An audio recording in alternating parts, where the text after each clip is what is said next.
ইরানের ইসলামী বিপ্লবী guard IRGC কাতারে অবস্থিত মার্কিন বিমান ঘাঁটি আল উদেদ এয়ারবেসে ক্ষেপণাস্ত্র ও ড্রোন হামলা চালায়। এই এয়ারবেসটি কেবল কাতারই নয়, বরং পুরো পশ্চিম এশিয়ার সবচেয়ে গুরুত্বপূর্ণ মার্কিন সামরিক ঘাঁটি। এখান থেকে পরিচালিত হয় মধ্যপ্রাচ্যের অনেক সেনা অভিযান। ইরানের সামরিক বাহিনী জানায়, এই হামলায় তারা হাজ কাশেম নামক ক্ষেপণাস্ত্র ও উচ্চ প্রযুক্তির ড্রোন ব্যবহার করেছে।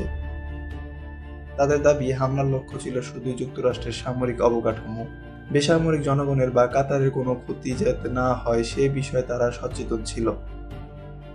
তাদের ভাষায় এটি ছিল প্রতিরোধমূলক প্রতিশোধ, কারণ ঠিক এক সপ্তাহ আগে যুক্তরাষ্ট্র ও ইসরায়েল একসাথে ইরানের পারমাণবিক স্থাপনায় হামলা চালিয়েছিল। এই ঘটনার পরপরই ইরান প্রতিজ্ঞা করে, প্রতিটি মার্কিন ঘাঁটি এখন আমাদের প্রতিশোধের তালিকায়।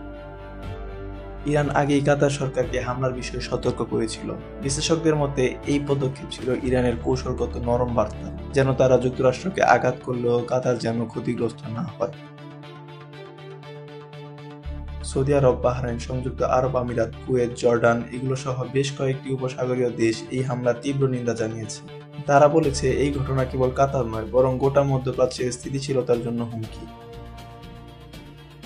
যুক্তরাষ্ট্রের প্রেসিডেন্ট ট্রাম্প এই হামলার প্রতিক্রিয়ায় বলেন, ইরানকে ধন্যবাদ জানাই, তারা কাতারকে আগেভাগে জানিয়েছিল, তবে এটি ছিল এক দুর্বল হামলা।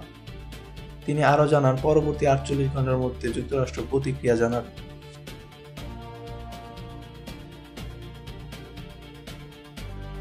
বিশেষজ্ঞরা বলছেন, এই হামলা যুদ্ধ শুরুর সরাসরি বার্তা নয়, বরং ইরানের শক্তির প্রদর্শন ও কূটনীতিক চাপ সৃষ্টি করার কৌশল।